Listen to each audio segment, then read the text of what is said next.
আর আমার ফ্রেন্ড স্বর্ণালী আমরা দুজনে মিলে একদিনকা ঘুরতে গেছিলাম কোথায় সেটা শেয়ার করছি তোমাদের সাথে এই ব্লগটাতেই। তো আমরা দুজনে মিলে অনেক দিন পর ঘুরতে গেছিলাম। তো এটা একটা আউটিং ব্লগ, আমাদের অনেক দিন পর একটা আউটিং ব্লগ বানানো হচ্ছে। তো আমরা ঘুরতে গেছিলাম হচ্ছে গড়িয়াহাটে। আমরা শপিং করার ছিল ওর কিছু, তো তাই জন্য গেছিলাম।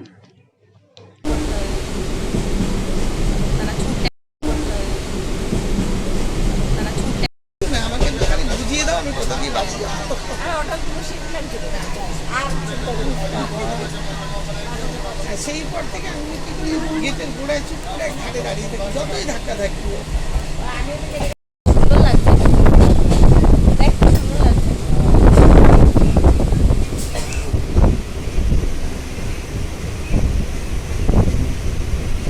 আমিও ফাঁকা স্টেশনের ভিডিও করছি।